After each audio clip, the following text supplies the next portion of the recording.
స్తోత్రం. దేవునికి మహిమ కలుగును గాక. ప్రియులరా, దేవుని యొక్క మహాకృప, శ్రేష్టమైన సంగతులు వాక్యము ద్వారా ధ్యానిస్తూ ఉన్నాం. ఈరోజు మరొక విషయాన్ని మనం నేర్చుకోబోతున్నాం. ప్రతి వారు కూడా మీ నోట్బుక్స్ మీరు సిద్ధపాటు చేసుకోవాలని కోరుతూ ఉన్నాను. సహోదరి చదివి వినిపించారు మనకి సామెతల గ్రంథము 3వ అధ్యాయము 1 నుంచి 6 వచనాలు. మరొకసారి చదువుతున్నాను, దయచేసి గమనించండి. సామెతల గ్రంథము 3వ అధ్యాయము 1 నుంచి 6 వచనాలు. నా కుమారుడా, నా ఉపదేశమును మరువకము, నా ఆజ్ఞలను హృదయపూర్వకముగా గైకొనుము. అవి దీర్ఘాయువును సుఖజీవనంతో గడుచు సంవత్సరములను శాంతిని నీకు కలుగచేయును. దయను సత్యమును ఎన్నడూ నిన్ను విడిచిపోనీయకుము. వాటిని కంఠభూషణముగా ధరించుకొనుము. నీ హృదయమును పలక మీద వాటిని వ్రాసుకొనుము. అప్పుడు దేవుని దృష్టి యందు మానవుల దృష్టి యందును దయనుంది మంచివాడు అనిపించుకుందువు. నీ స్వబుద్ధిని ఆధారము చేసుకొనక నీ పూర్ణ హృదయముతో యెహోవా యందు నమ్మిక ఉంచుము. నీ ప్రవర్తన అంతటి యందు ఆయన అధికారిగా ఒప్పుకొనుము. అప్పుడు ఆయన నీ త్రోవలు సరళము చేయము. చదవబడిన ఈ విషయాల గురించి మనం చూసినట్లయితే గత కొన్ని దినాలుగా మనం ఒక విషయాన్ని ధ్యానం చేస్తున్నాం. అదేమిటయ్యా అంటే వ్యక్తిత్వ నిర్మాణము అన్న క్యారెక్టర్ బిల్డింగ్. క్రీస్తు ప్రభు దగ్గరికి వచ్చినప్పుడు జరగవలసిన మొట్టమొదటి మార్పు ఏమిటయ్యా అంటే ప్రభు చెప్తున్నారు, క్రీస్తు యేసులందు ఉన్నవారు నూతన సృష్టిగా మార్చబడుతున్నారు అన్నారు. నీ వేషధారణ, నీ పేరు, నీ యొక్క స్టేటస్ ఏది మారినా మారకపోయినా క్రీస్తు ప్రభులో మొదటగా మారవలసింది ఏమిటయ్యా అంటే నీ అంతరంగ స్వభావము అన్నారు. అదే ప్రభు నిన్ను పిలిచినటువంటిది. అందులో అనేక విషయాలు మనం నేర్చుకుంటూ వచ్చాం. ఈరోజు అందులో విశ్వాసం అనేటువంటి ఒక ప్రాథమిక పాఠాన్ని మనం నేర్చుకోబోతున్నాం. ఇప్పుడు విశ్వాసం అనేది ఎక్కడ కలగజేసేది? కొన్నిసార్లు మన మాటలు కోటలు దాటిపోవచ్చు, కానీ మన హృదయంలో ఉండేటువంటి భయాలు మనకుంటాయి, మన హృదయంలో ఉండే అభిప్రాయాలు మనకుంటాయి. మనం నోరు మాట్లాడేది మన హృదయంలో ఉండకపోవచ్చు. అందుకని నిజమైనటువంటి స్థితి ఎక్కడుందయ్యా అన్నట్లయితే హృదయములో జరిగే మార్పే నిజమైనటువంటి విశ్వాసాన్ని. ఎవరైనా ఒక వ్యక్తిని బలవంతంగా 1కి 10 సార్లు నువ్వు అంగీకరించు అంటే మేబీ ఆ వ్యక్తి మొహమాటం కొద్దీనో బలవంతంగానో తప్పించుకోవటానికో సరే అనొచ్చు. అది హృదయంలోంచి వచ్చినటువంటి మాట కాకపోవచ్చు. ఇక్కడ ప్రభు చెప్పేది ఏమిటయ్యా అంటే నీ బాప్తీస ప్రక్రియలో భాగంగా ఒకవేళ మా దైవజనుడు, మా పాస్టర్ గారు, లేకపోతే మా ఇంట్లో వాళ్ళు నన్ను బలవంత పెట్టారనకుండా నా హృదయపూర్వకంగా జరిగిన కార్యం విశ్వాసము హృదయాంతరంగాల్లో నిర్మించబడాలి. ఫెయిత్ అనేది హృదయాంతరంగములలో కట్టబడాలి. అంటే బహుశా ఈ విశ్వాస ప్రక్రియను గురించి మనందరికీ కూడా ఏకాభిప్రాయం ఉందా లేదా? ఎందుకంటే జీవగ్రంథం ఎప్పుడు కూడా చెప్పేది విశ్వాసము ఒక్కటే అని చెప్పబడింది. ఈ ఒక్కటే విశ్వాసమైనటువంటి ఈ క్రైస్తవ లక్షణం ఎలాంటిదయ్యా అంటే మేబీ లోకంలో మనం చూసిన దానికి విభిన్నంగా ఉండొచ్చు. ఏ స్థాయిలోని విశ్వాసము? బహుశా ఈరోజు నమ్మకాలు, విశ్వాసాలు, ఒప్పుకోలులు లోకంలో చాలా రకాలుగా ఉన్నాయి. కానీ బైబిల్ ఇచ్చేటువంటి విశ్వాసము ఏ స్థాయిలో ఉందయ్యా అన్నట్లయితే బైబిల్ గ్రంథంలో మనం చూసినప్పుడు మత్తయి సువార్త 5వ అధ్యాయం 44లో నీ శత్రువుని ప్రేమించమన్న విశ్వాసాన్ని దేవుడు ఆజ్ఞాపించారు కదా. మన విశ్వాసం ఎలాంటిదయ్యా అంటే నీ మనసులో నుంచి అయా నేను శత్రువుని ప్రేమించగలుగుతున్నాను. యేసు ప్రభువుని అంగీకరించాక నేను క్రైస్తవుడిగా నేను మారిన తర్వాత, బాప్తీసం పొందిన తర్వాత నా స్థితి బై ఫెయిత్ నేను ఎలా మారాను అంటే శత్రువుని ప్రేమించగలిగినటువంటి స్థితి వచ్చాను. ఆ స్థితికి రాకపోతే ఈ విశ్వాసాన్ని మనం అందుకోలేం. యోహాను రాసిన మొదటి పత్రిక 3:16లో కూడా నీ సహోదరుని కొరకు ప్రాణము పెట్టబద్ధుడవై ఉన్నావన్నారు. అవునా కదా? చెప్పండి. యేసు ప్రభు వారు చెప్తున్నారు, అయా ఇదిగో నువ్వు శత్రువుని ప్రేమించాలి, సహోదరుని కొరకు ప్రాణం పెట్టేటటువంటి ప్రేమ. ఇది విశ్వాసపూరితంగా జరిగే మార్పు. ఎంతమంది ఆ ఫెయిత్ అలా నమ్ముతున్నాం మనం? యేసు ప్రభులోకి వచ్చిన తర్వాత శత్రువు కొరకు అయా నేను ప్రాణం పెట్టగలుగుతున్నాను అని. ఇంకా చెప్పాలి అంటే ప్రకటన గ్రంథం 2:10లో కూడా మరణం వరకు నమ్మకంగా ఉండుము, నేను నీకు జీవ కిరీటం ఇచ్చేదను. అంటే దేవుని కొరకు ప్రాణం పెట్టే ప్రేమ. రైట్. ఇది బహుశా మన లోకంలో ఎరగకపోవచ్చు. మీరు వినండి, శత్రువుని ప్రేమించే ప్రేమ, సహోదరుని కొరకు ప్రాణం పెట్టే ప్రేమ, దేవుని కొరకు ప్రాణం పెట్టే ప్రేమ. అంటే మన ఫెయిత్ ఏ లెవెల్లో ఉండాలి అంటే కొన్ని లెవెల్స్ ఉంటాయి. ఈ సాధారణంగా కొంతమంది ఆ లోయర్ లెవెల్లోనే ఉండిపోతున్నారు. అసలు ప్రభు మనకి తెలియపరిచింది, మనం ఆచరించమంది, మనకి నేర్పించింది, మనకు కలిగి ఉండమన్నది ఏమిటంటే ఆ విధమైనటువంటి విశ్వాస పరిమాణం కావాలి. ఎంతయా నీ విశ్వాస పరిమాణము? దేవుని కొరకు ప్రాణం పెట్టే ప్రేమ అన్నారు. దీన్ని అగాపే ప్రేమ అన్నారు. మన అంతరంగ స్వభావంలో విశ్వాస ప్రక్రియ ఎలా ఉండాలి అంటే, మేబీ దేవుని యొక్క వాక్యాన్ని నాకు ఇష్టం ఉంటే వింటాను, లేకపోతే లేదు. దేవుని యొక్క సహవాసానికి నాకు నచ్చితే వెళ్తాను, లేకపోతే లేదు మేబీ. కానీ దేవుని ప్రేమ ఏం చెప్తుందంటే దేవుని కొరకు ప్రాణం పెట్టే లెవెల్లో ఉండాలట. కొన్ని ఆప్షన్స్ మనం సీరియస్గా తీసుకోలేకపోతున్నాం. అందుకే చెప్తున్నాం, లోకంలో మనం చూసేది మేబీ మనం విన్నటువంటి విశ్వాస పరిమాణం కంటే జీవగ్రంథం బోధించేటటువంటి ప్రేమ చాలా వ్యత్యాసంతో కూడినటువంటిది. అందుకే యేసు ప్రభు వారు ఆ విశ్వాస పరిమాణాన్ని అంతరంగ స్వభావంలో క్యారెక్టర్ బిల్డింగ్, వ్యక్తిత్వ నిర్మాణంలో జరగవలసిన మార్పును గురించి లేఖనాలలో చాలా సవివరంగా మాట్లాడారు. ఈరోజు మన విశ్వాసము, వాక్యం అందించే విశ్వాసము ఏ స్థాయిలో ఉందో మనం నేర్చుకోబోతున్నాం. ఏ విశ్వాసాన్ని మనం కలిగి ఉండాలి? అంతరంగ స్వభావంలో విశ్వాస పరిమాణం బలంగా ఉన్నప్పుడు మన జీవితం. అందుకే ఈ క్యారెక్టర్ డెవలప్మెంట్ కార్యక్రమంలో మనం చెప్పేటప్పుడు ఒక మాట అంటున్నాం. ఏమిటది? మనం ఏం చేశామనే దానికంటే మనం ఏమై ఉన్నాము అనేదే ముఖ్యం. మనం ఏం చేశామనే దానికంటే ఏమై ఉన్నాము అనేదే ముఖ్యం. యేసు ప్రభు వారు ఈ లోకంలో మన కొరకు అడుగు జాడలను తెలియపరిచారు. ఈ వ్యక్తిత్వం అనేటువంటిది అంతరంగ బలం అన్నారు. ఇన్నర్ స్ట్రెంగ్త్, పై కనిపించేది కాదు. ఒక్కొక్కసారి మనం బలవంతులు, శారీరకంగా బలవంతులు కావచ్చు, ఎత్తైన బరువులు మోసేటటువంటి వారం కావచ్చు, శత్రువు మీద పెనుగులాడే వాళ్ళం కావచ్చు. ఇక్కడ చెప్పబడేది ఏమిటయ్యా అంటే, నువ్వు శారీరకంగా ఎంత బలంగా ఉన్నావు, నీ నోరు ఎంత పెద్దదని కాదు, అంతరంగ స్వభావంలో ఎంత స్ట్రాంగ్ గా నువ్వు ఉన్నావు. విశ్వాసము స్ట్రాంగ్ గా ఉంటే నీకొచ్చేటటువంటి అపజయాలను ఎదుర్కోగలుగుతావు, నీకొచ్చే శోధనలను ఎదుర్కోగలుగుతావు, నీకొచ్చే విమర్శలను ఎదుర్కోగలుగుతున్నావు. అందుకే యేసు ప్రభు వారు అంటారు కదా, బండ మీద వేయబడిన పునాది, ఇసుక మీద వేయబడిన పునాది. ఇసుక మీద వేసిన పునాది ఏమైంది? వర్షం వచ్చింది, వరద వచ్చింది, అది కూలిపోయింది. అదే బండ మీద వేయబడిన పునాది అది ప్రత్యేకమైంది. ఎంత ప్రత్యేకమైంది అయితే తుఫాన్ వచ్చింది, వరద వచ్చింది, కదలలేదు. అందుకే నీ ఫెయిత్ అంతరంగ స్వభావంలో ఎంతవరకు ఉందో. అందుకే మనం చాలాసార్లు దేవుని సన్నిధికి వెళ్ళేటప్పుడు ఎవరైనా ఏమన్నా అనుకుంటారేమో, పాస్టర్ గారు ఏమన్నా అనుకుంటారేమో, లేకపోతే వెళ్ళకపోతే బాగోదేమో, ఇవన్నీ కూడా ఈ ఆలోచనలోకి వెళ్ళిపోతాం. కానీ బై ఫెయిత్ నీ అంతరంగ స్వభావము బలంగా ఉన్నప్పుడు నువ్వు దేవుని వైపే చూస్తావు.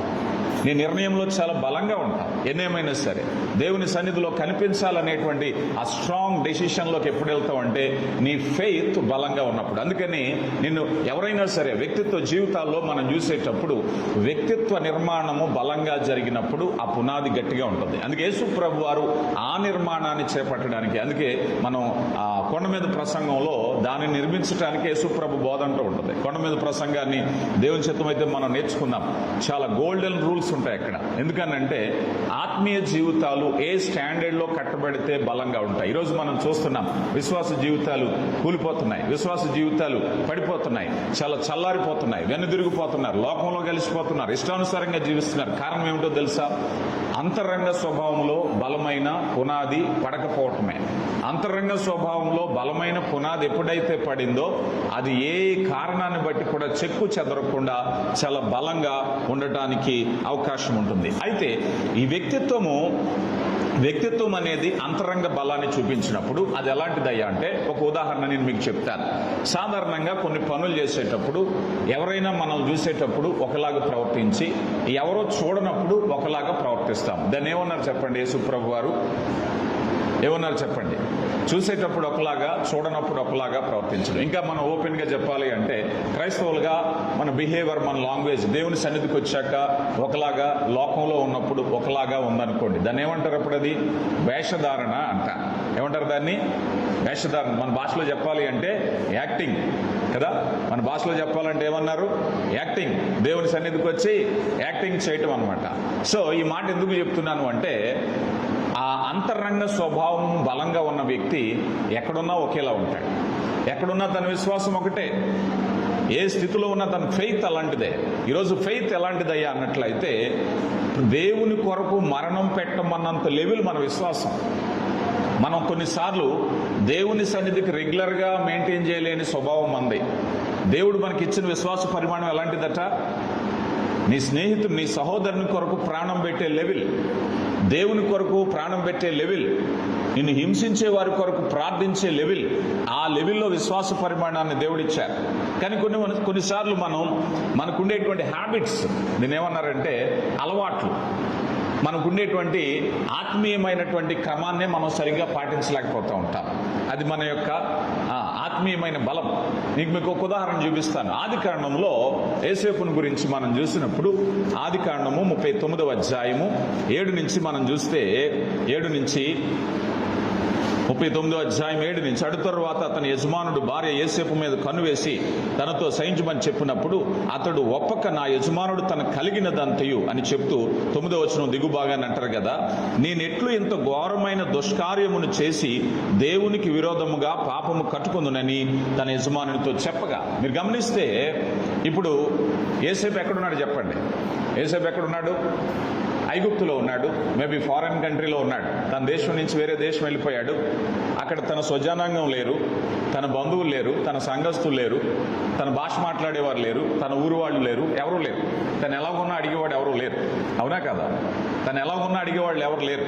సాధారణంగా ఏదైనా ఒక పాపం చేసేటప్పుడు సగటు మనిషి యొక్క అభిప్రాయం ఏంటో తెలుసా? దేవుడు చూస్తున్నాడేమో అని భయపడే కంటే మనుషులు చూస్తున్నారేమో అని భయపడే వాళ్ళు ఎక్కువ. అవునా కదా? ఈ పొరపాటు చేస్తున్నాను కనుక ఎవరైనా చూస్తే ఏమనుకుంటారో ఆ లెవెల్లోనే ఉంటారు. కానీ యేసేపు ఏ లెవెల్లో ఉన్నాడో తెలుసా? నా దేవుని కన్నుల ఎదుట, ఇదే ది ఫెయిత్, స్ట్రాంగెస్ట్ ఫెయిత్. తన విశ్వాసం, నా గురించి నాకు తెలిసిన వారు ఎవరూ లేకపోయినా, నా బంధువులు లేకపోయినా, ఇది నా దేశం కాకపోయినా, నా ఊరు కాకపోయినా, నా దేవుని కన్నుల ఎదుట ఈ దుష్కార్యమును నేను ఎలాగూ చేతును. ప్రియులారా గమనించండి. అంటే విశ్వాస పరిమాణం అనేది నీ ప్రవర్తన ఎప్పుడూ ఒకలాగా ఉండేది.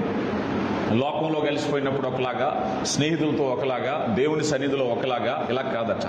నీ ప్రవర్తన ఎప్పుడూ ఒకలాగా చేసేటువంటి బలమైన పునాదే అంతరంగ స్వభావములో విశ్వాసము కలిగించేది. యేసు ప్రభు టీచింగ్ అదే, యేసు ప్రభు యొక్క బోధ అదే కదా, యేసు ప్రభు యొక్క ఉద్దేశం అదే. ఈరోజు మనం చూస్తాం చాలా మంది హోలీ స్పిరిట్ ప్రాక్టీస్ అంటారు. చర్చిలోకి వచ్చి హోలీ స్పిరిట్ ప్రాక్టీస్ అని వింతైన పనులు చేస్తూ ఉంటారు. మళ్ళీ లోకంలోకి వెళ్ళి జగడాలు మామూలే, పరిస్థితులు మామూలే. యేసు ప్రభు అది కోరుకోలేదు.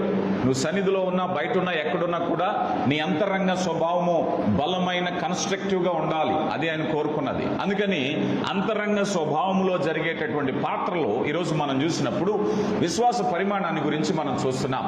మరొకసారి మనం ఈ సామెతల గ్రంథం ఇందాక చదివిన ఉద్దేశాన్ని 3వ అధ్యాయంలోకి మనం వెళితే, ఇక్కడ మనం చూసిన కొన్ని విషయాలు చూద్దాం. సామెతల గ్రంథము 3వ అధ్యాయము ఇది తెరిచి పట్టుకున్నప్పుడు మొదటి 2 వచనాల్లో అంటున్నారు కదా, సామెతల గ్రంథము 3వ అధ్యాయం మొదటి 2 వచనాలు, నా కుమారుడా, నా ఉపదేశమును మరువకుము, నా ఆజ్ఞలు హృదయపూర్వకంగా గైకొనుము, అవి దీర్ఘాయువును సుఖజీవనంతో గడుపు సంవత్సరములు నీకు ఇచ్చును, శాంతిని నీకు కలగచేయును అన్నారు. ఎప్పుడైనా సరే విశ్వాస పరిమాణం అనేది బలంగా ఉండాలి అంటే దేనిని బట్టి వస్తుంది అని మీరు ఆలోచన చేస్తే, ద ఫస్ట్ లైన్ దేవుని ఆజ్ఞకు విధేయత చూపించటం. రైట్, మీరు జాగ్రత్తగా గమనించండి. ఇక్కడ అంటున్నారు కదా, అయా నా ఆజ్ఞలు హృదయపూర్వకముగా గైకొనుము. ఎవరైతే దేవుని ఆజ్ఞలను ఖచ్చితంగా గైకొంటున్నారో ఈ వైద్య పరీక్షలో వాళ్ళ విశ్వాసపు స్థాయి తెలుస్తుంది. ఒకవేళ కనుక ఈ పరీక్షలో నువ్వు ఫెయిల్ అయితే, ఏమండి, దేవుని వాక్యాన్ని నేను పెడచెవుని పెడుతున్నాను, దేవుని వాక్యాన్ని నిర్లక్ష్యం చేస్తున్నాను, దేవుని వాక్యాన్ని నేను గౌరవించట్లేదు, నా స్వాభిప్రాయాన్ని, కీర్తనకారుడు మరొక చోట అంటారు కదా, అయ్యా నా స్వాభిప్రాయము కంటే నీ ఆజ్ఞను బట్టి నేను ఆనందిస్తున్నాను అంటారు. మన మనసులో ఎన్నో ఆలోచనలు వస్తాయి, మన మనసులో ఎన్నో కోరికలు వస్తాయి. ఈరోజు సండేని మరోలా చేస్తే బాగుంటుంది కదా అనిపిస్తుంది. కానీ అది మన స్వాభిప్రాయం. మన స్వాభిప్రాయం కంటే దేవుని ఆజ్ఞకు లోబడతామే. నా మనసులో ఎన్నో ఆలోచనలు, రకరకాలైనటువంటి డైవర్షన్స్ వస్తూ ఉంటాయి. ఇటు వెళ్దాం, అటు వెళ్దాం, ఈరోజు ఏం చేద్దాం, లేదు దేవుని ఆజ్ఞకే నేను లోబడుతున్నాను. That's your faith. అదే నీ విశ్వాసం.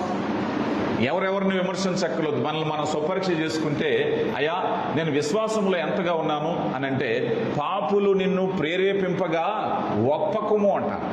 ఒకవేళ కనుక నేను విశ్వాసాన్ని బయటకు నడిపించడానికి రాకుండా గల కారణాలు మేబీ మనం ఏదైనా అనొచ్చు, అయ్యా ఈ దైవిక కార్యాన్ని చేయకపోవడానికి గల కారణం ఏమిటంటే మన దగ్గర చేటంతలు ఇష్టం ఉండొచ్చు. అరేరే నేను ఈరోజు రాకపోవడానికి గల కారణం, దానికి ఇంకొక కారణం, దీనికి ఇంకొక కారణం. నువ్వెన్ని కారణాలు చెప్పినా అవన్నీ కూడా నీ స్వ అభిప్రాయాలు, దేవుని ఆజ్ఞలు కాదవి. దేవుని ఆజ్ఞను, అయ్యా నాకుండేటువంటి అన్ని ఆలోచనలో ద టాప్ ప్రయారిటీ నేను దేవుని ఆజ్ఞకు నేను ఇస్తున్నాను అంటే దాట్స్ యువర్ ఫెయిత్, అదే నీ విశ్వాసం. ఈరోజు ఎవరెవరిని కూడా అయ్యా నీ విశ్వాసం గొప్పది, నా విశ్వాసం గొప్పది, అయ్యా దేవుని సన్నిధికి ఇచ్చే ప్రాధాన్యత, దేవుని ఆజ్ఞలకు ఇచ్చే ప్రాధాన్యత, దేవుని వాక్యానికి ఇచ్చే ప్రాధాన్యత, దేవుని యొక్క చిత్తానికి ఇచ్చే ప్రాధాన్యత మరి దేనికి నేను ఇవ్వను అని కనుక నువ్వు చెప్తే నీ విశ్వాస పరిమాణం నీ అంతరంగంలో వెరీ స్ట్రాంగ్గా ఉన్నావు. నువ్వు ఫెయిత్లో, విశ్వాసంలో నువ్వు చాలా బలమైన వ్యక్తివి. అయ్యా ఆ వ్యక్తి ఎంత బలమైన వ్యక్తి అంటే దేవునికి ఇచ్చే సమయాన్ని తూచా తప్పకుండా పాటిస్తున్నా. ఎందుకంటే దేవుని ఆజ్ఞకు లోబడతాం. ఇదే ఈ టెస్ట్లో తేలేటటువంటిది. దిగువచనం అంటున్నారు కదా, 3వ వచనం, దయను సత్యను ఎన్నడూ నిన్ను విడిచిపోనీయకుము, వాటిని కంఠభూషణముగా ధరించుకొనుము అన్నారు. దయ సత్యము, సత్యం అనగా వాక్యం. యోహాను సువార్త 17:17లో నీ వాక్యమే సత్యము అంట. సత్యం ఏమిటయ్యా అంటే, సత్యం అనే మాట వచ్చినప్పుడు వాక్యము ఎక్కడ కట్టుకున్నారట? కంఠభూషణముగా కదా. స్త్రీలైతే నక్లీస్ వేసుకున్నట్టుగా, పురుషులైతే మెడలో ఏదో లాకెట్ వేసినట్టుగా మెడలో వేసుకోవాలట అది.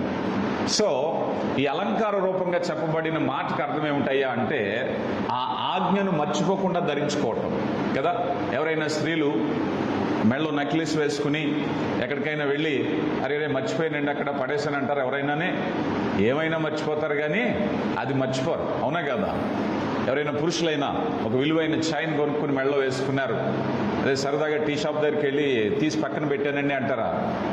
అలా చెప్తే నవ్వుతారు. టీ షాప్ దగ్గర తీయవలసిన పనే ఉంది, అది ఎక్కడ ఉండాలి? నీ మెడలోనే ఉండాలి. అది ఎక్కడ కూడా తీయడానికి వీల్లేదు. బహుజాగ్రత్త. సత్యము కూడా అలాగే ఉండాలట, తీసి పక్కన పెట్టడానికి వీల్లేదు. దయను సత్యమును కంఠభూషణముగా ధరించుకొనుము. ఈరోజు మనం విశ్వాసంలో మనం చేయవలసిన పని ఏమిటయ్యా అంటే, అయ్యా నేను ఎక్కడికి వెళ్ళినా నా దేవుని వాక్యాన్ని నేను హత్తుకుని ఉన్నాను. నేను ఎక్కడికి వెళ్ళినా దేవుని ఆజ్ఞలను నేను హత్తుకుని ఉన్నాను. అందుకే దయను సత్యమును కంఠభూషణముగా ధరించుకొనుము అన్నారు.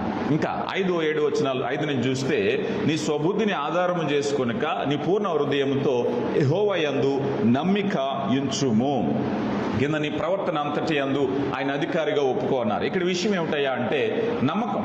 ఇప్పుడు 2 ఆప్షన్స్ ఉన్నాయి నీ దగ్గర. నీ స్వబుద్ధి ఒకటి ఉంది, ఏమంటారు? నీ స్వబుద్ధి ఒకటి ఉంది. రెండోది ఏముందయ్యా అన్నట్లయితే యెహోవా యందు నమ్మిక ఒకటి ఉంది. Right are wrong? కొన్నిసార్లు మనం చూస్తాం, ఏదైనా ఒక నిర్ణయం తీసుకునేటప్పుడు కన్ఫ్యూజ్ అవుతున్నప్పుడు కాయిన్ తీసి హెడ్ అండ్ టైల్ వేసుకుంటాం. ఇదైతే అది చేస్తాను, ఇదైతే అది చేస్తాను. మన సొంత నిర్ణయాలు, మన సొంత ఆలోచనలు ఏం తెలియట్లేదండి ఈ నిర్ణయాలలో అనంటే, దేవుని వాక్యం చెప్పేది ఏమిటంటే, నువ్వు నీ అంతరంగ స్వభావంలో విశ్వాసం ఉన్న వ్యక్తి ఏమైతే నా ఆలోచనలో పొందుండొచ్చు. ఎందుకంటే నా స్వబుద్ధిని ఆధారము చేసుకొనక, నా ఆలోచనలు ఎన్నో ఉంటాయి, నా స్ట్రాటజీస్ ఎన్నో ఉంటాయి, నా కోరికలు ఎన్నో ఉంటాయి. వీటన్నిటిని పక్కన పెట్టి యెహోవా యందు నమ్మిక ఉంచటం, ఇదే విశ్వాసం కదా. కొన్నిసార్లు మనిషి ఏం చేస్తాడో తెలుసా? తన నమ్మకాల్లోనికి దేవుణ్ణి లాగుతూ ఉంటాడు. మనిషి ఏమవ్వాలి? మనిషి దేవుని ఆజ్ఞల్లోకి వెళ్ళాలి కదా. మన నమ్మకం ఎలా ఉండాలి? దేవుని ఆజ్ఞలోనికి మనం వెళ్ళాలి, కానీ మన నమ్మకాల్లోనికి దేవుణ్ణి లాక్కూడదు. Right are wrong? చాలాసార్లు అదే చేస్తాం మనం. ఏదైనా ఒక వ్యక్తి విచిత్రంగా ఒక్కొక్కసారి కొన్ని ప్రార్థన అవసరతలు వస్తూ ఉంటాయి. ఏదో ఒక అన్యాయపూర్వకమైన వ్యాపారం చేస్తూ ఉంటారు. ఆ వ్యాపారం దగ్గర వచ్చి, అయ్యా ఈ వ్యాపారం చేస్తున్నానండి, ఈ వ్యాపారం చాలా మంది చెడ్డదంటారు కానండి, మీరు ప్రార్థన చేయండి, ఇది కనుక వ్యాపారం అభివృద్ధి చెందితే ఇదంతా తీసుకొచ్చి దేవునికే ఇస్తాను. ఏం వ్యాపారం చేస్తున్నావు నువ్వు? న్యాయసమ్మతమైన వ్యాపారం చేయి, తప్పేమీ లేదు. ఒకవేళ అధిక వడ్డీకి నేను వ్యాపారం చేస్తున్నాను ప్రార్థన చేయమంటే దేవుడు ఆలకిస్తాడు అంటే మన స్వాభిప్రాయంలోనికి దేవుడు లాగాలని ప్రయత్నిస్తాం. అది ఎప్పటికీ జరగని పని. ఎందుకంటే దేవుని యొక్క దేవుని యొక్క ఆలోచనలోనికి మనం వెళ్ళాలి. అందుకే నీ స్వబుద్ధిని ఆధారము చేసుకొనక అన్నారు. అంటే దేవుడు యొక్క చెప్పేటటువంటి ప్రతి పనిని కూడా ఆయనను గౌరవించటమే నీ విశ్వాసం యొక్క నమ్మకం ఏమిటి చెప్పండి? ఈరోజు లోకంలో మనం ఏం నేర్చుకున్నాం?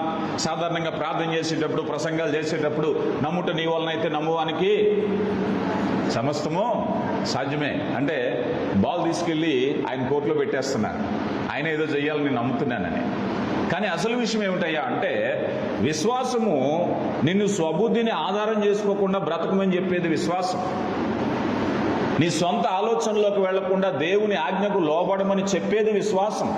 అది విశ్వాస పరిమాణం కదా. ఈరోజు చాలా మంది అద్భుతాలు, ఆశ్చర్యకార్యాలు చెప్పేటటువంటి బోధకుల్లో ముఖ్యంగా విశ్వాసం అని చెప్తూ ఉంటారు. మంచిదే, కానీ అసలు విశ్వాస ప్రక్రియ ఏమిటంటే దేవుని కొరకు ప్రాణం పెట్టే విశ్వాసం. అపోస్తులందరూ కూడా హతసాక్షులు అయిపోయారు. కారణం ఏమిటంటారు? వాళ్ళందరూ కూడా ప్రాణం పెట్టారు. అపోస్తులైన పౌలు అంటున్నాడు, చావైతే లాభం, చావైతే నా కనులారా యేసు ప్రభుని చూస్తాను కనుక తన ఫెయిత్ అలాంటిది, తన నమ్మకం అలాంటిది. అందుకే ఇక్కడ మనం చూసేటప్పుడు విశ్వాసం అనేది దేవునికి భయపడేది, విశ్వాసం అనేది చెడును విడిచిపెట్టేది, విశ్వాసం అనేది దేవుని ఆజ్ఞకు లోబడేది, విశ్వాసం అనేది స్వబుద్ధిని ఆధారము చేసుకోకుండా బ్రతికేది. ఇదే అంతరంగ స్వభావంలో జరిగేటటువంటి మార్పు. ఇంకా మనం ఈ అధ్యాయంలో కింద మనం చూసినట్లయితే 11 సామెతల గ్రంథం 3:11 నా కుమారుడా యెహోవా శిక్షను తృణీకరించవద్దు, ఆయన గద్దింపుకు లోబడవద్దు, ఇసుకవద్దు. తండ్రి తన ఇష్టడైన కుమారుని గద్దించు రీతిగా యెహోవా తను ప్రేమించు వారిని గద్దించును. ఇదేం చెప్తుంది? ఇది ఈ వచనం చెప్పే మాట ఏమిటో తెలుసా? డిసిప్లైన్. ఏం చేయాలట? డిసిప్లైన్. తండ్రి తన ప్రేమించు కుమారుని గద్దించు రీతిగా. దేవుని వాక్యం మనతో మాట్లాడేటప్పుడు, అయ్యా నాకు చాలిన దేవా, నా జీవితంలోకి ఎందుకు వచ్చావు? నా అవసరాలు తీర్చడానికైనా, నా ప్రార్థన వినటానికైనా, నన్ను క్రమపరచటానికి కూడా కదా. ఇదే కదా నమ్మాలి. చాలా మంది ఎంతవరకు నమ్ముతారు చెప్పండి? దేవుడు నా జీవితాల్లోకి వచ్చి నా ప్రతి అవసరము తీర్చే దేవుడు, రైట్, మంచిదే. నా దేవుడు నా జీవితంలోకి వచ్చి నా ప్రార్థన ఆలకించే దేవుడు, మంచిదే. కానీ ఇక్కడ ఏమంటున్నారు తెలుసా సామెతల గ్రంథకర్త? దేవుడు నీ జీవితంలోకి వచ్చింది నిన్ను క్రమపరచటానికని విశ్వాసం, నిన్ను పరిశుద్ధపరచటానికని విశ్వాసం, నిన్ను సరిదిద్దటానికని విశ్వాసం. ఇది నిజమైన విశ్వాసం. అంతరంగ స్వభావంలో మనిషి ఆ విశ్వాసంలోకి వచ్చాక, అవును ప్రభువా, నా యొక్క వ్యక్తిత్వాన్ని నువ్వు నడిపిస్తూ ఉన్నావు. ఎందుకనంటే నీ క్రమశిక్షణ నేను అంగీకరిస్తున్నాను. ఎందుకంటే నా జీవితంలోనికి నేను క్రమశిక్షణలోకి వచ్చాను. ఇంతకు ముందు దేవుని లేని ప్రజగా నేను బ్రతికాను, విశ్వాసం లేని వ్యక్తిగా బ్రతికాను, లోకంలో ఉన్న వ్యక్తిగా బ్రతికాను. అయితే నీ వాక్యము నన్ను సరిచేసేది, నీ వాక్యము నన్ను డిసిప్లైన్ లోనికి నడిపించేటటువంటిది. ప్రియులారా గమనించండి, ఇది విశ్వాసము చేసే ప్రక్రియ. ఇది మనం అడ్వాన్స్గా నేర్చుకునేది. చాలా మంది ఎక్కడాగిపోతున్నారు? నువ్వు విశ్వసించు, నమ్ముట నీ వలన అయితే నమ్మువానికి సమస్తము సాధ్యమే. నువ్వు నమ్ముతున్నావు, నువ్వు పొందుకుంటున్నావు. కానీ విశ్వాస ప్రక్రియలో అంతరంగ స్వభావములో జరిగేటటువంటి మార్పు నిన్ను మార్పులోనికి నడిపించాలి. షేప్, నీ హృదయాన్ని సరిచేయాలి. నీ హృదయము అస్తవ్యస్తంగా ఉంది, నీ హృదయము కోరికలమయంగా ఉంది, నీ హృదయము లోకంలో పరిగెడుతుంది, నీ హృదయము లోబడట్లేదు, నీ హృదయము ఆరాధించట్లేదు. విశ్వాస ప్రక్రియ హృదయాన్ని మార్చేది, మౌల్డ్ చేస్తూ ఉంటుంది, దీన్ని సరిచేసేటువంటిది. ఈ సరిచేసే ప్రక్రియలో ఫలితం ఏమిటి చూద్దాం. ఇది విశ్వాసం, తెలుసుకుందాం. ఇప్పుడు ఫలితంలో జరిగేది ఏమిటయ్యా అన్నట్లయితే, మనం ఇందాక చదివాం 2వ వచనంలో అన్నారు కదా, అవి దీర్ఘాయువును సుఖజీవనముతో గడుచు సంవత్సరములను శాంతిని నీకు అనుగ్రహించును అన్నారు. ఏం జరుగుతుందండి?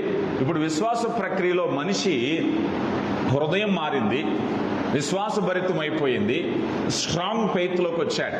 ఈ స్ట్రాంగ్ ఫెయిత్లో జరిగేది ఏమిటయ్యా అన్నట్లయితే, హృదయంలో శాంతి, సమాధానం శాంతి ఎక్కడ ఉంటుంది చెప్పండి? శాంతి సమాధానం మన లాకర్లో ఉంటుందా? మన బీరువాలో ఉంటుందా? మన పాకెట్లో ఉంటుందా? ఎక్కడ ఉంటుంది చెప్పాలి? ఎక్కడుంటుంది సమాధానం? ఎక్కడ ఉంటుంది? శాంతి, సమాధానం. క్రీస్తు అనుగ్రహించు సమాధానం మీ హృదయములలో ఏలనీయుడి. ఎక్కడుంటుంది? హృదయంలో ఉండాలి. Right are wrong? ఇంట్లో అన్ని వస్తువులు ఉంటే హ్యాపీగా ఉంటారు అనుకుంటాం. కొంతమంది ఇంట్లో అన్ని వస్తువులు ఉన్నా హృదయంలో దుఃఖంతో ఉన్నవాళ్ళు ఉన్నారా లేదా? అంటే ఇప్పుడు హృదయం సంతోషం ఎక్కడ ఉండాలి? హృదయంలో ఉండాలి. Right are wrong? ఎప్పుడైతే ఈ యొక్క అంతరంగ స్వభావ నిర్మాణం జరుగుతుందో, అస్తవ్యస్తంగా ఉన్న ఆర్డర్ లేనటువంటి ఈ హృదయాన్ని ఆయన సరిచేస్తున్నాడు. ఎప్పుడైతే హృదయం సరి చేయబడిందో అక్కడున్న చీకటి పోయింది, అక్కడున్న విచారం పోయింది, అక్కడున్న టెన్షన్లు పోయినాయి, అక్కడున్న అనుమానాలు పోయినాయి, అక్కడున్న జలసి పోయింది. అక్కడ ఇప్పుడు ఏముందయ్యా అంటే శాంతి, సమాధానము దేవుడు నీకు అనుగ్రహిస్తున్నాడు. ఈరోజు నీ జీవితంలో ఎవరైనా సరే ఇక్కడ నెమ్మది లేని వాళ్ళు ఉంటే, ఆనందం లేని వాళ్ళు ఉంటే, జీవితంలో వేదనతో కూడినటువంటి పరిస్థితుల్లో ఉంటే జరిగే ప్రక్రియ ఇదే. మనిషి అనుకుంటాడు, ప్రభువా నా జీవితంలో ఏదో ఒక కొరతగా ఉంది, అది ఇస్తే నేను హ్యాపీగా ఉంటాను అనుకుంటాడు. మనిషి ఇంకోటి కావాలనుకుంటాడు, ఇంకొకటి కావాలనుకుంటాడు. నీకు కావాల్సింది నువ్వు కోరుకున్నది కాదు, నీ హృదయము సరిచేయబడటం. దేవుడిచ్చే సమాధానం ఎలాంటిదంటే, యేసుక్రీస్తు అనుగ్రహించే సమాధానము మీ హృదయములలో ఏలుచుండనీయుడి అన్నారు అపోస్తలుడైన పౌలు. సో సరిచేయవలసింది ఏమిటయ్యా అంటే, నీకుండేటువంటి ఫైనాన్షియల్ ప్రాబ్లమ్స్ కాదు. సరిచేయవలసింది ఏమిటయ్యా అంటే నీ జీవితంలో ఉండేటువంటి ఆ కోరికలు కాదు, నీ ఇంటిని కాదు, నీ హృదయాన్ని సరిచేయాలి ముందు. అదే అంతరంగ స్వభావంలో వ్యక్తిత్వ నిర్మాణం. అదే యేసుప్రభు టీచింగ్ ఎప్పుడు కూడా అక్కడే పనిచేస్తుంది. మనం చాలాసార్లు దాన్ని అర్థం చేసుకో. ఈరోజు చాలా వరకు ఆ స్వస్థత శాలలో చెప్పేది ఇదిగో నువ్వు అడుగు ఆయన ఇస్తాడు, నువ్వు అడుగు ఆయన ఇస్తాడు, నువ్వు అడుగు ఆయన ఇస్తాడు.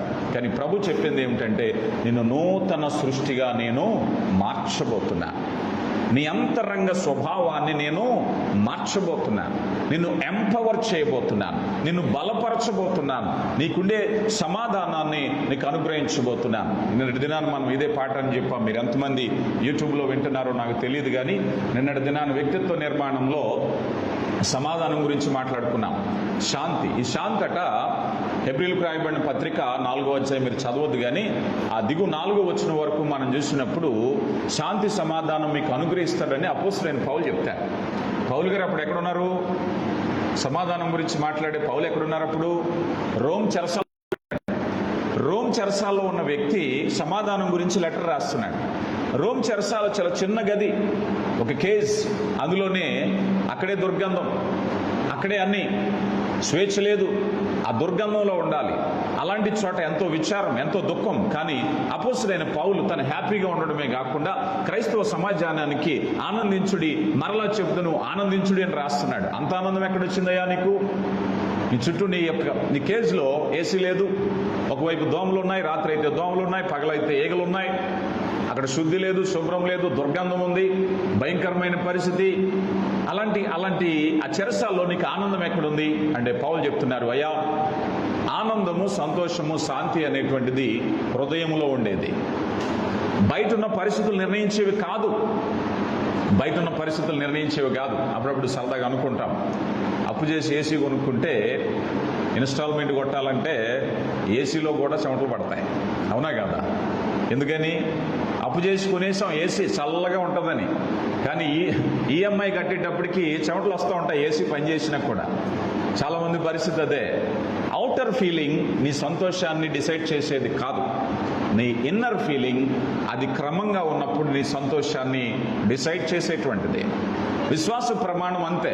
ఈ విశ్వాస ప్రమాణంలో వ్యక్తిత్వం అనేది ఏం చేస్తుందయ్యా అన్నట్లయితే, నీకుండేటువంటి సమృద్ధిని, నీకుండేటువంటి బలాన్ని, నీకుండేటువంటి నిరీక్షణను బలపరిచేటటువంటి ప్రక్రియ.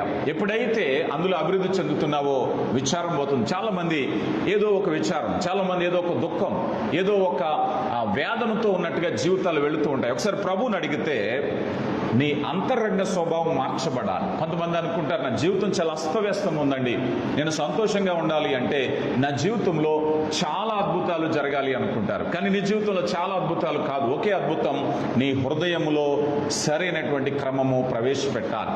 హృదయంలో ఆ అంతరంగ స్వభావ నిర్మాణము ఎప్పుడైతే జరిగిందో అది నిన్ను నడిపించేది. అందుకే మనం సామెతల గ్రంథం 3వ అధ్యాయంలో ఒకసారి నేను చెప్తాను చూడండి, 6వ వచనంలో అన్నారు కదా, నీ ప్రవర్తన అంతట యందు అని చెప్తూ నీ త్రోవలు సరళము చేయను. నీ డైరెక్షన్స్, కొన్నిసార్లు మనం ఎటాలలో తెలియదు మనకి, తప్పుడు నిర్ణయాలు, ప్రతి నిర్ణయం ఫెయిల్ అయిపోతుంది. ఈ నిర్ణయం తీసుకుంటున్నాం, ఇది ఫెయిల్, అయ్యా ఇది కాదు, ఇంకొక నిర్ణయం తీసుకుంటున్నాం, ఇంకొకటి ఫెయిల్ అయిపోతుంది. కారణం ఏమిటో తెలుసా? నీ త్రోవలు, నీ డైరెక్షన్స్ సరళము చేయాలి అంటే ఆ విశ్వాసం ప్రకారంగా నువ్వు జీవించాలి. నీ డైరెక్షన్స్ అన్ని కూడా మూసుకుపోతున్నాయి. ఈ దారిలోకి వెళితే ఇది మూసుకుపోతుంది, ఈ దారిలోకి వెళితే ఇది మూసుకుపోతుంది. మనం అనుకుంటుంటాం ఏం జరుగుతుంది. కొన్నిసార్లు అనిపిస్తుంది ఎవరో చేతబడి చేశారేమో అని.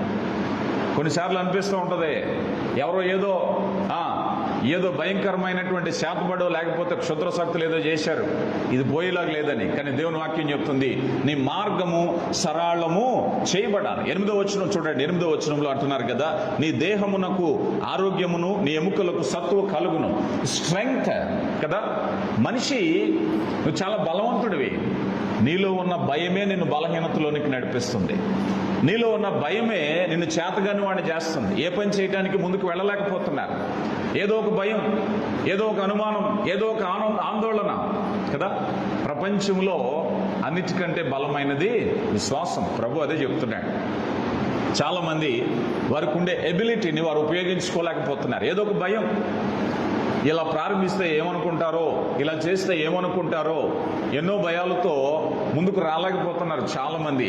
వాక్యం చెప్తుంది, నీ ఎముకలకు సత్తువను, నీ దేహమునకు ఆరోగ్యమును కలుగజేసేది. 10వ వచనం అంటున్నారు, అప్పుడు నీ కోట్లలో ధాన్యము సమృద్ధిగా ఉండను. సమృద్ధి చూడండి ప్రియులారా, ఇక్కడ చూస్తే మొదటిది నీ డైరెక్షన్, రెండవది నీ బలము, మూడవది సమృద్ధి. ఎన్ని కార్యాలు జరుగుతున్నాయి చూసారా? దేవుని వాక్యం చెప్తుంది. ఇన్ని రకాలుగా నువ్వు సమృద్ధిలోనికి బలపరచబడాలి అంటే నీ అంతరంగ స్వభావములో మార్పు కావాలి. ఇంకా 12వ వచనం కూడా చూస్తే ఇక్కడ అంటున్నారు, తండ్రి తన ఇష్టుడైన కుమారుని గద్దించు రీతిగా ప్రేమ. ఎప్పుడైతే విశ్వాస నిర్మాణం జరిగినాయో 4 పనులు జరుగుతాయి. ఏం పనులు చెప్పండి? మొదటిగా డైరెక్షన్, నీ దిశ. రెండవది నీ బలము. మూడవది సమృద్ధి. నాలుగవది ప్రేమ. 4 రకాలైన పనులు నీ అంతరంగ స్వభావము మార్చేటటువంటి ప్రక్రియ. రైట్.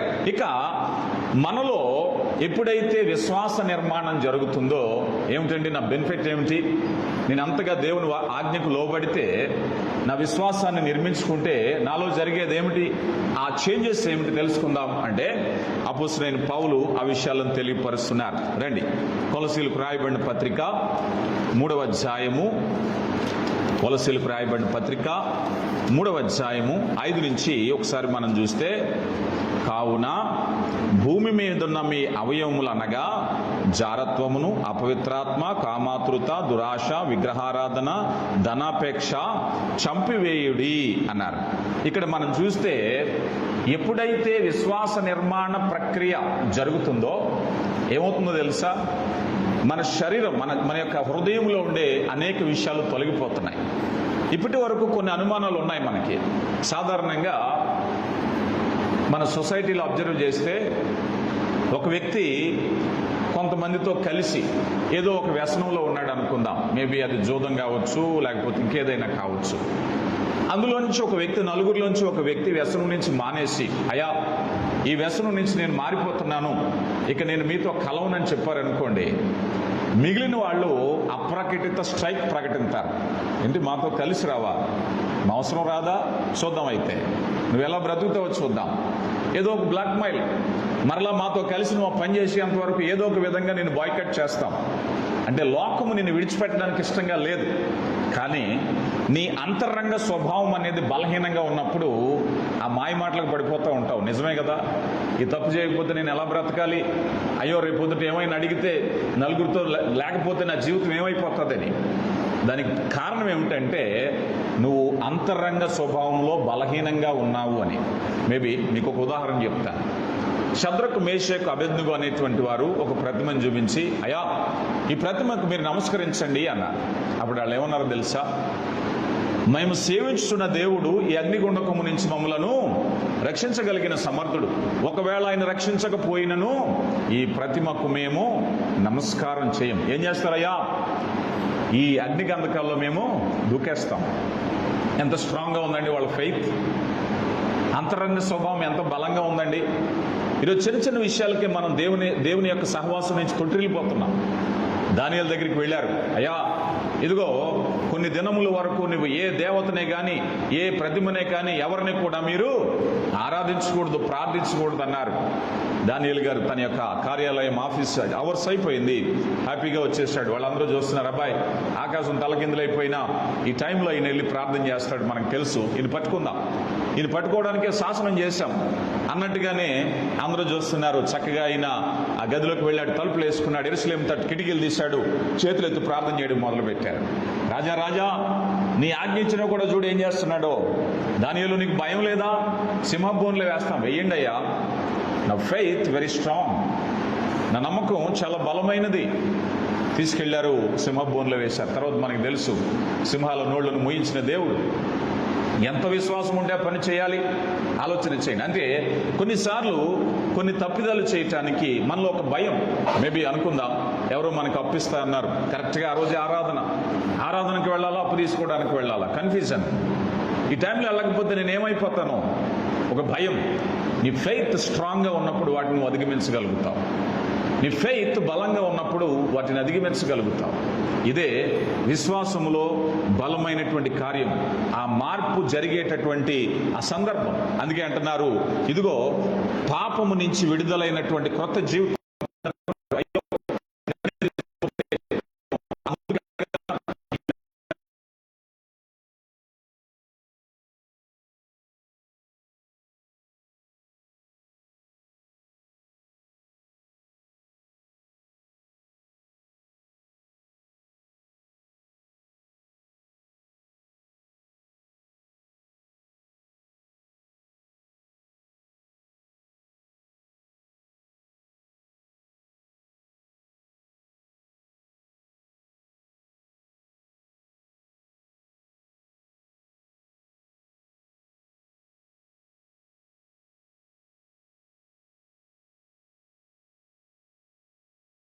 దీర్ఘశాంతమును ధరించుకొనిడి. ఏం జరిగిందయ్యా అంటే హృదయములో మార్పు జరిగింది. మీకు బెస్ట్ ఎగ్జాంపుల్ చెప్తాను ఇక్కడ.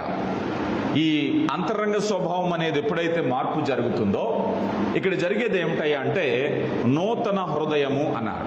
మనం సమూయేలు మొదటి గ్రంథం 28వ అధ్యాయం మీరు చదవద్దు, కానీ ఇక్కడ ఒక విషయాన్ని చూస్తాం. సౌలు సమూయేలు చేత రాజుగా ఇశ్రాయేలు ప్రజల మీద నిర్ణయించబడ్డాడు. వింటున్నారా నా మాటలు? ఇశ్రాయేలు ప్రజల మీద రాజుగా నిర్ణయించబడ్డాడు. యవనస్తుడు, బహు అందగాడు, బహు ఎత్తరి, దేవునికి లోబడిన వాడు, రాజుగా హెచ్చించాడు. రాజుగా అయిన వెంటనే ఒక శాసనం చేశాడు. అయ్యా ఇదిగో రాజ్యములో నుంచి అబద్ధ ప్రవక్తలు, సోదు చెప్పేవారు, మంత్రసానులు ఉండకుండా తరిమివేశాడు.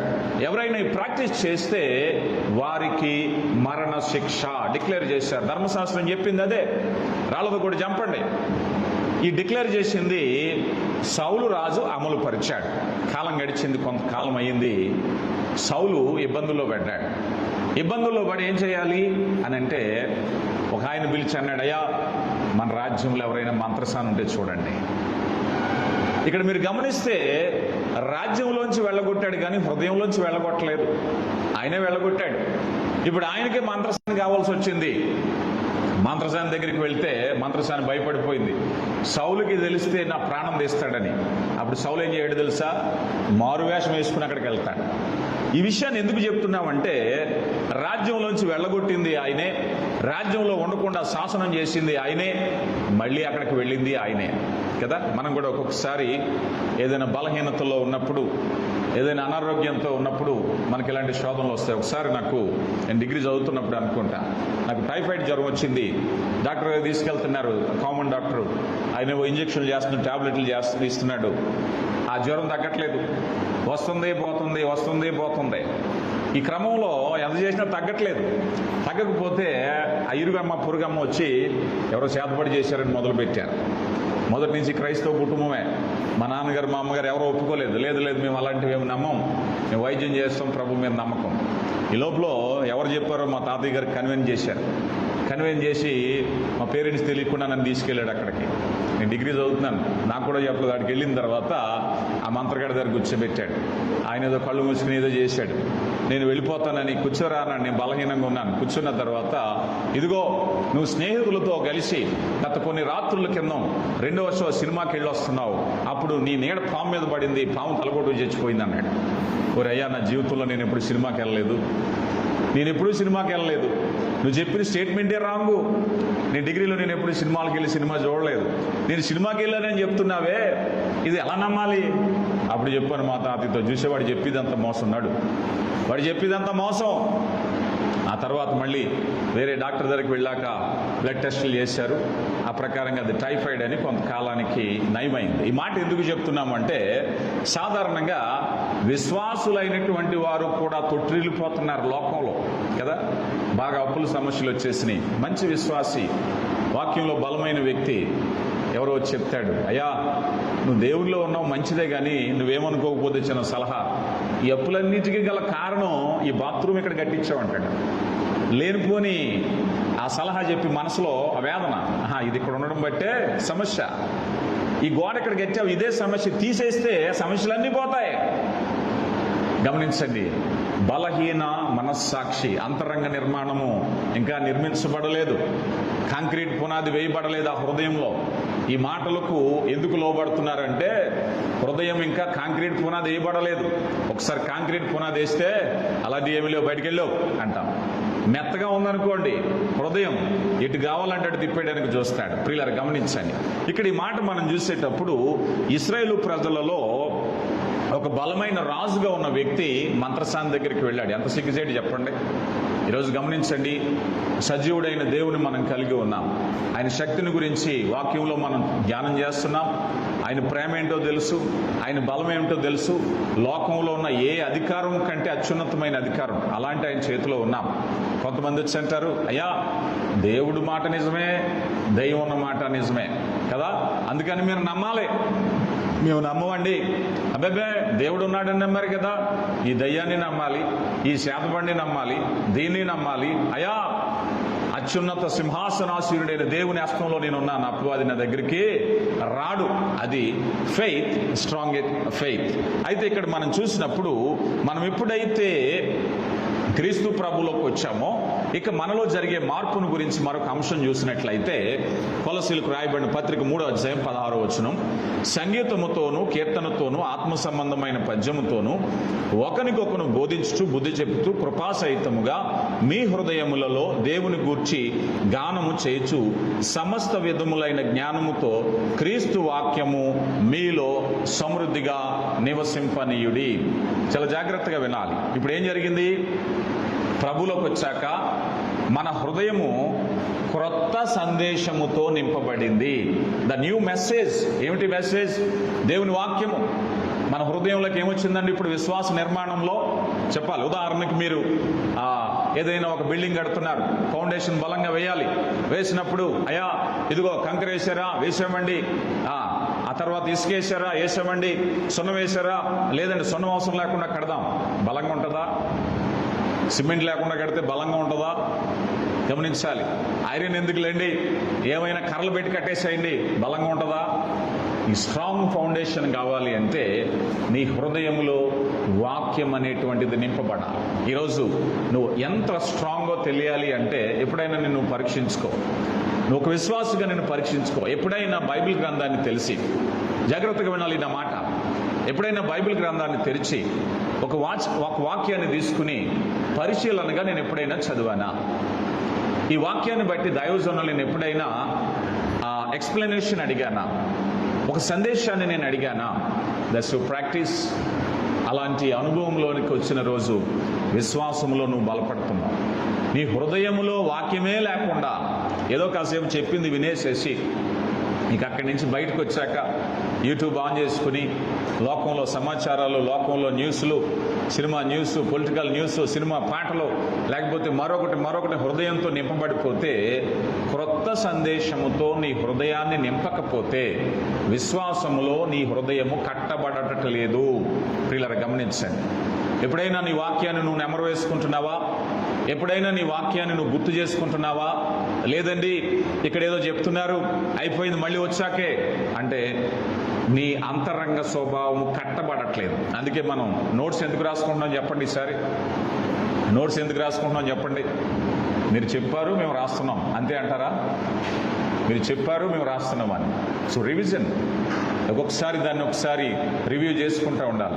మేబీ మీరు బిజీగా ఉండొచ్చు, ఎప్పుడో ఒక రోజు ఏదో ఒక గంట ఖాళీ దొరకదంటారా? అలాంటి సమయంలో చక్కని రివ్యూ చేసుకోవటమే. అదే క్రొత్త సందేశముతో నీ హృదయము నింపబడాలి. అయా విశ్వాసంలో నా అంతరంగ స్వభావాన్ని నేను ఎలా మార్చుకోవాలి? ఆత్మీయ ఫలమైనటువంటి విశ్వాసము అన్నారు కదా, ఆ ఫలాన్ని నేను ఎలా కలిగి ఉండాలి అంటే దిస్ ఈజ్ ద ప్యాటర్న్. ఇదే చక్కని మాదిరి, ఇదే నువ్వు చేయాలి. అయా దేవుని వాక్యంతో ఆ సందేశంతో నా హృదయాన్ని నేను నింపుకున్నట్లయితే విశ్వాసంలో బలమైన వ్యక్తిగా నేను ఉంటున్నాను. అయితే న్యూ మెసేజ్, అదేదో క్రొత్త ప్రవర్తన, కొత్త సందేశము. ఇక మూడవది మనం చూసినట్లయితే క్రొత్త అధికారము. చూడండి కొలసీలకు రాయబడిన పత్రిక 3వ అధ్యాయము 17వ వచనాన్ని మీరు చూస్తే 17వ వచనం, మరియు మాట చేత గాని క్రియ చేత గాని మీరేమి చేసినను ప్రభువైన యేసు ద్వారా తండ్రి అయిన దేవునికి కృతజ్ఞతాస్తుతులు చెల్లించుచు సమస్తమును ఆయన పేరట చేయుడి. ఏం జరగాలండి? ఇప్పుడు క్రొత్త అధికారం కోసం వచ్చాం. అయా ప్రతిదీ ఏ అధికారం కింద చేస్తున్నాం? సమస్తమును ఆయన పేరట చేస్తున్నాం. అయ్యా నువ్వు భోజనం చేస్తున్నావా? లోకంలో చాలాసార్లు భోజనం చేశానండి, చాలాసార్లు బిర్యానీ తిన్నానండి, చాలాసార్లు నాకు ఇష్టమైన ఆహారం తిన్నానండి. ఏనాడైనా ప్రభు పేరట తిన్నావా? నా మాట చెప్పాలి ఎవరైనా సరే. అయ్యా నా చేతిలో ఉన్న ఆహారం ప్రభు పేరట తిన్నాను అని ఎప్పుడైనా చెప్పగలుగుతున్నామా? ఒకవేళ ఇప్పటి వరకు ఏ హ్యాబిట్స్ ఉందో, కీర్తనకారుడు అంటున్నారు నా ప్రజలు ప్రార్థన చేయక ఆహారం మింగినట్లు. ఆహారం మింగేస్తున్నాం. సంవత్సరాల తరబడి ఎన్ని లంచ్లు, ఎన్ని డిన్నర్లు మన జీవితంలో ఎన్నిసార్లు తిన్నాం. ఎప్పుడైనా సరే ప్రభువా ఇదిగో నేను క్రొత్త అధికారం కిందకు వచ్చాను, ఇంతకు ముందు నేను కష్టపడ్డాను కనుక నేను తింటున్నాను అనుకున్నాను. అయ్యా నేను సంపాదించుకున్నది నా ఇష్టానుసారంగా తింటున్నానని నేను అనుకున్నాను. కానీ ఇప్పుడు నేను తెలుసుకున్నాను అయ్యా నీ అధికారంలో నేను బ్రతుకుతున్నాను. నీ కృపే ఈ భూమిని అంతా ఆవహించి ఉంది. మాకు సామర్థ్యం ఇచ్చిన వాడు నీవే, అవకాశం ఇచ్చిన వాడు నీవే, ఆహారం ఇచ్చిన వాడు నీవే. నీవు గుప్పెలు విప్పగా సమస్త జీవరాశి తృప్తి పడుచున్నవి. నేను అంగీకరించాను. ఇప్పటి వరకు వేరే పర్సెప్షన్లో ఉన్నాను. నా కష్టార్జితం తిన్నాను అనుకున్నాను, లేకపోతే నా తండ్రి నా తల్లి మా అత్తగారు కష్టార్జితం తిన్నాను అనుకున్నాను. కానీ ఇప్పుడు తెలిసిందయ్యా నీ కృపను బట్టి నేను బ్రతుకుతున్నాను. ఇదే క్రొత్త అధికారము. విశ్వాసం ఎప్పుడైతే నీలో పరిణితి చెందుతుందో, నీ అంతరంగ స్వభావం మారుతుందో, నీలో ఉండేటువంటి ఉదయం లేచి అయ్యా ఈ దినం నువ్వు ఇచ్చింది, అయ్యా ఈ ఉద్యోగం, ఈ పని, ఈ వ్యాపారము, ఈ తలంతు నువ్వు నాకు ఇచ్చిందే, ఈ చదువు నువ్వు నాకు ఇచ్చిందే, ఈ మార్గం నాకు ఇచ్చిందే, ఈ కుటుంబం నాకు ఇచ్చిందే, నా భాగస్వామి నువ్వు ఇచ్చిందే, నువ్వు నివసించే ఇల్లు నువ్వు ఇచ్చిందే. క్రొత్త అధికారం కిందకు వచ్చేస్తాం. ఇప్పటి వరకు అధికారం లేదు మనకి. ఇప్పటి వరకు ఉన్న మన పర్సెప్షన్ వేరు. అప్పుడెప్పుడో ఫలానా వారు సాయం చేస్తే, అప్పుడెప్పుడో వీళ్ళెవరో సాయం చేస్తే, అప్పుడెప్పుడో నా తండ్రి ఇస్తే, అప్పుడెప్పుడో నా తల్లి ఇస్తే, ఈ లెక్కలు మన దగ్గర ఉన్నాయి. కానీ దాని వెనక్కి వెళ్ళి ఇది దేవుడిచ్చింది అనే పర్సెప్షన్కి ఇంకా రాలేదు. అదే అంతరంగ స్వభావం మార్పు జరిగినప్పుడు మూలాల్లోనికి వెళ్తాం. ఇప్పుడు ఎంతవరకు వెళ్తాం? ఉదాహరణకి ఒక వ్యక్తి నాకు కడుపారా భోజనం పెట్టాడు అనుకోండి, ఆ వ్యక్తికి నేను గౌరవిస్తాను, ఆ వ్యక్తికి నేను థ్యాంక్స్ చెప్తాను, ఆ వ్యక్తి మరలా ఎప్పుడు అవకాశం ఇస్తాడో తిరిగి పెట్టాలనుకుంటాను. కానీ అంతరంగ స్వభావంలో మార్పు వచ్చినప్పుడు ఆ వ్యక్తిని దాటి దేవా నాకు ఆహారం ఇవ్వటానికి ఈ వ్యక్తిని పంపించిన వాడు నీవే అని అప్పుడు గమనిస్తాం. అప్పటి వరకు ఆలోచనకు రాం, లిమిటెడ్గానే ఆలోచిస్తాం. కానీ మూలాల్లోనికి వెళ్ళాలి. నీకు ఒక యజమానుడు జీతం ఇస్తున్నాడా? నీ యజమాను నీకు ఇచ్చినందుకు ఆయనకే స్తుతి చేయలేదు. అందుకే సమస్తమును ఆయన పేరట అన్నారు. సమస్తమును ఆయన పేరట. మేబీ దేవుడు ఏదో రూపంగా నీకు ఏదో వ్యక్తుల ద్వారానే నీకు సహాయం చేస్తాడు కదా. కానీ మూలము ఆయన అని గుర్తించటమే క్రొత్త అధికారము అన్నారు. రైట్. కొత్త సంబంధాలు. చూడండి కొలసీలకు రాయబడిన పత్రిక 3వ అధ్యాయం 18వ వచనం, దిగువ వచనం.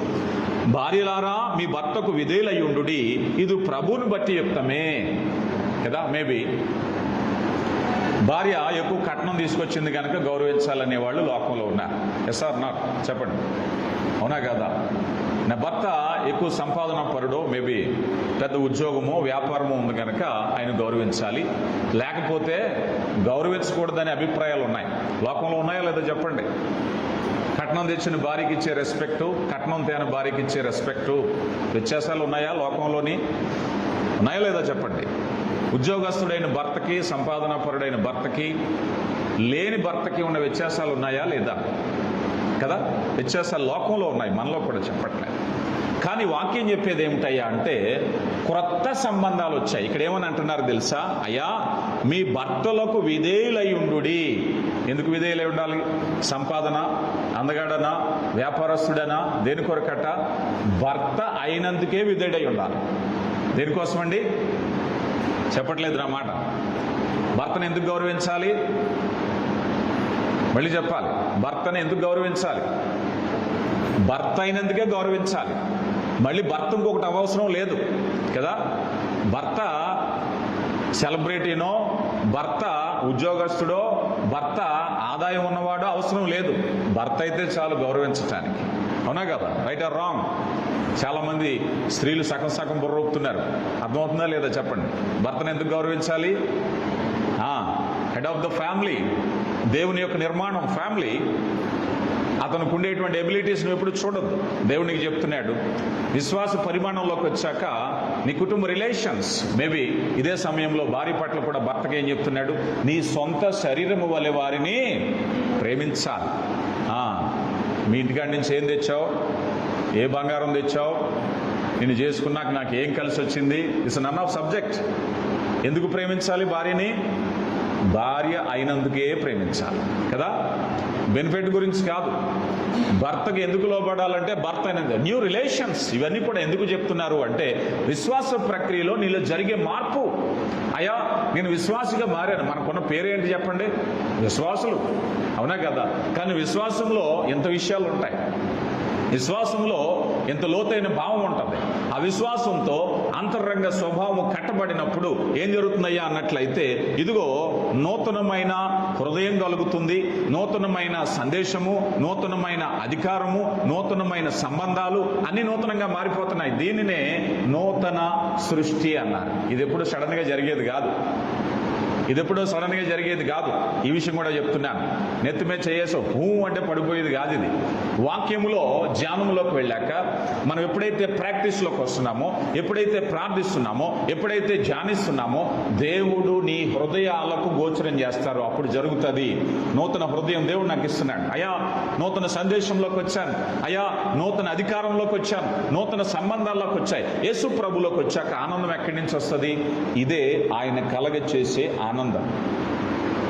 ఒకప్పుడు భార్య భర్తలు ఇద్దరు కూడా ఎప్పుడు గొడవాడుకుంటున్నారు. కానీ ఈ నూతన నిర్మాణంలోకి వచ్చాక వారు రియలైజ్ అవ్వాలి. పెళ్ళి ఎప్పుడో అయ్యింది, పెళ్ళై 10 ఏళ్ళు అయ్యింది, కానీ ఆనందం లేదా? అయితే క్రీస్తులోకి వచ్చిన తర్వాత నీకు ఆనందం వస్తుంది. అవునా కదా? నువ్వు క్రీస్తులోకి వచ్చాక ఆ ఆనందాన్ని నువ్వు పొందుకోవాలి. అయ్యా, ఇప్పటి వరకు నేను సంతృప్తిగా లేను, నా ఆదాయంతో నాకు ఉండేటువంటి మరొకటి అయితే క్రీస్తులోకి వచ్చాక ఆ కృతజ్ఞత భావంతో నువ్వు నింపబడతావు. అంతరంగ స్వభావంలో జరిగేటటువంటి మార్పు. ఇక చివరిగా మరొక విషయం ఏమిటయ్యా అన్నట్లయితే, వీటిని మనం ఎలా అభివృద్ధి చేసుకోవాలి కదా? ఇది జరిగేటటువంటి చేంజెస్ చెప్పాను. వీటిని మనము ఎలాగున అభివృద్ధి చేసుకోవాలి అనంటే హెబ్రీ గ్రంథకర్త అంటున్నారు. రండి, హెబ్రీలకు రాయబడిన పత్రిక ఇంకొక 10 నిమిషాలు. హెబ్రీలకు రాయబడిన పత్రిక 12వ అధ్యాయము 4వ వచనం. మీరు పాపముతో పోరాడుటలో రక్తము కారునంతగా ఇంకా దానిని ఎదిరింపలేదు. మరియు నా కుమారుడా, ప్రభు చేయు శిక్షను తృణీకరించుకుము. అది నిన్ను గద్దించినప్పుడు విసుకకుము. ప్రభు తాను ప్రేమించు వారిని శిక్షించి తాను స్వీకరించి ప్రతి కుమారుని దండించును అని కుమారులతో సంభాషించున్నట్లుగా మీతో సంభాషించు ఆయన హెచ్చరికను మరిచితిరి అన్నారు. సో ఈ విషయంలో ప్రాక్టీస్ ఏమిటయ్యా అన్నట్లయితే, లక్షణాలను అభివృద్ధి చేసుకోవటానికి దేవుడు ఎలాంటి ఆపర్చునిటీస్ ఇస్తాడు? ఉదాహరణకి మనం అనుకుందాం. చాలామంది అంటారు, అయ్యా, దేవుని కొరకు సాక్షిగా నిలబడాలి అంటే నా జీవితంలో సమస్యలు తొలగిపోవాలి. నా జీవితంలో ఏదైనా కార్యం చేస్తే అప్పుడు నేను గొప్ప సాక్ష్యం చెప్పుకుంటానో, దేవుని కానుకిస్తానో, బాప్తిసం పొందుకుంటానో చాలామంది చెప్తూ ఉంటారు. కానీ దేవుని వాక్యం చెప్పేది ఏంటంటే, ఈ హెబ్రీయులకు పత్రిక వాస్తవానికి యెరూషలేములో ఉండేటువంటి క్రైస్తవులు, ద ఫస్ట్ బిగినింగ్లో కొంతమంది క్రైస్తవులు కనిపిస్తారు. వారు స్థిరాస్తి ఆస్తులను అమ్మి అపోస్తుల పాదముల దగ్గర పెట్టారు. ఆస్తి అంతా కూడా సంఘాలకు ఇచ్చేశారు. కానీ యెరూషలేములో గొప్ప హింస వచ్చింది. అక్కడి నుంచి వెళ్ళిపోయారు. వెళ్ళిపోతే తినడానికి తిండి లేదు, సంచార జీవితం జీవిస్తున్నారు, సువార్తను ప్రకటిస్తున్నారు. అలాంటి సమయంలో కొంతమందిలో నిరాశక్తత, అయ్యో ఆస్తి అంతా దేవునికి ఇచ్చేసానే, దేవుని కొరకు శ్రమలు పడ్డానే, ఈరోజు తినటానికి తిండి లేక కష్టపడుతున్నానన్నప్పుడు, అలాంటి సమయంలో పౌలు వారికి రాశారు ఈ పత్రిక. ఈ పత్రిక రాసినప్పుడు అంటున్నారు, అయ్యా మీరెక్కనూ రక్తము కారునంతగా, అంత కష్టాలు అయితే రాలేదు కదా, కష్టాలు వచ్చినాయి, కానీ మీకుండేటువంటి ఆ ఫెయిత్, స్ట్రాంగ్ ఫెయిత్ ఎలా ఉండాలయ్యా అన్నట్లయితే, దేవుడు దాన్ని అభివృద్ధి పరచటానికి విశ్వాస పరీక్షను అనుమతిస్తాడు ఆయన. Right are wrong? విశ్వాసం ఎప్పుడు పరీక్షింపబడుతుంది చెప్పండి? విశ్వాసము ఎప్పుడు పరీక్షింపబడుతుంది? ఉదాహరణకి బంగారాన్ని శుద్ధి చేయాలంటే ఏం చేయాలి చెప్పండి? ఏం చేయాలి? పుటము వేయాలి, అవునా కదా? అగ్గిలో పడేస్తేనే అది క్లెన్స్ అవుద్ది. అది అగ్గిలో వేసినప్పుడే క్లెన్స్ అవుద్ది. విశ్వాస జీవితము శోధనలు ఎదుర్కొన్నప్పుడే విశ్వాసానికి పరీక్ష. ఉదాహరణకు ఒక విద్యార్థి ఉన్నాడండి, మనం అనుకుందాం రోజు పిల్లలు స్కూల్కి పంపిస్తున్నాం, ఈ లోపల వాడు ప్రోగ్రెస్ కార్డు ఇవ్వలేదు టీచర్. వాడు వస్తున్నాడు, వెళ్తున్నాడు, అకాడమిక్ ఇయర్ స్టార్ట్ అయింది, ఒక 3 నెలలు అయింది, 4 నెలలు అయింది, పరీక్ష పెట్టలేదు. టీచర్ మీద గొడవకి వెళ్తామా లేదా? ఏమండి, ఒక పరీక్ష లేదు, ఒక యూనిట్ లేదు, ఒక అసైన్మెంట్ లేదు, ఏదో ఒకటి కావాలి కదా, ఏమీ లేదు. ఎందుకంటే మేము ఫీజులు కట్టేది ఎందుకంటారా లేదా? ఎందుకంటారు? వాడిని పరీక్షించాలి. పరీక్షిస్తుంటే వాడి టాలెంట్ ఏంటో, వాడు ఏం చదువుతున్నాడో, వాడి మార్క్స్ని బట్టి ఒక ఐడియా వస్తుంది కనుక ఈ మధ్య వీక్లీ టెస్టులు, ఆ టెస్టులు, ఈ టెస్టులు, అన్ని రకాల పరీక్షలు చేసేయాలి. వాడిని ప్రిపేర్ చేయాలి, పరీక్ష చేయాలి, ప్రిపేర్ చేయాలి, పరీక్ష పెట్టాలి, ప్రిపేర్ చేయాలి, పరీక్ష పెట్టాలి. అసలు విషయం బయటపడుతుంది. ఎప్పుడైనా ఎవరైనా దేవుడి దగ్గరికి వెళ్ళి, దేవా నా జీవితంలో ఒక పరీక్ష పెట్టవేంటి దేవా అని ఎవరైనా అడుగుతారా? పరీక్షలు అడిగితే కంప్లైంట్ చేస్తారు, అవునా కదా? విద్యార్థులకు పరీక్షలు పెట్టకపోతే మనం గొడవకి వెళ్తాం. అదే దేవుడు మనం పరీక్ష పెట్టాడు అనుకోండి, మనం గొడవకి వెళ్తాం దేవుడి మీద, ఎందుకు నాకు ఈ పరీక్ష అని చెప్పి. నీకుండే టాలెంట్, నీ తలంపు, నీ విశ్వాసం బయటపడాలంటే ఎగ్జామ్లో కూర్చుంటేనే బయటపడుతుంది. నువ్వెంత చదివినా పరీక్ష ఎట్టేంత వరకు నీ తలంట్ ఏడో తెలియదు.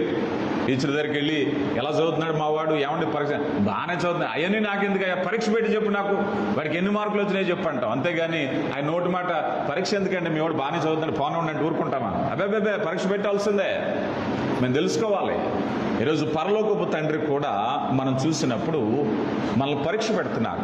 ఆదికాండం 22వ అధ్యాయంలో మీరు చదవద్దు, మొదట్లో ఈ సంగతులు జరిగిన పిమ్మట దేవుడు అబ్రాహామును పిలిచాడు, అబ్రాహామా నువ్వు ప్రేమించిన ఒక్కగానొక కుమారుణ్ణి తీసుకొచ్చి నాకు బలిగా అర్పించు. ఒక్కసారిగా చక్కగా వెళ్ళిపోతుంది, సంతోషంగా వెళ్ళిపోతుంది అబ్రాహాము జీవితము. కుమారుడితో ఆడుకుంటున్నాడు, అల్లారు ముద్దుగా ఆడుకుంటున్నాడు, కొడుకు విందు చేశాడు, ఆస్తి పెరిగిపోయింది, సంపద పెరిగింది, దాసదాసి జనులు ఉన్నారు, సంపద, చక్కని ఆస్తిపరుడుగా ఉన్నాడు దావీదు. అప్పటి వరకు ఒక లోటు ఉంది, అన్నీ ఉన్నాయి, కానీ కుమారుడు లేడు. కుమారుడిని ఇచ్చాడు, చాలా సంతోషంగా వెళ్ళిపోతున్నాయి. అప్పుడు దేవుడు అంటున్నాడు, అబ్బాయి నీకు పరీక్ష టైం వచ్చిందిరా. యోబుకు ఒక పరీక్ష టైం ఉంది, అబ్రహాముకు ఒక పరీక్ష టైం ఉంది, దావీదుకి ఒక పరీక్ష టైం ఉంది. అయా శ్రమను, ఓర్పును నువ్వు పెంపొందింప చేసుకోవడానికి దేవుడు పరీక్ష గుండా నిన్ను నడిపిస్తున్నాడు. అప్పుడే నీ విశ్వాసం గొప్పది. ఈరోజు యోబు గురించి ఎందుకు చెప్పుకుంటాం చెప్పండి?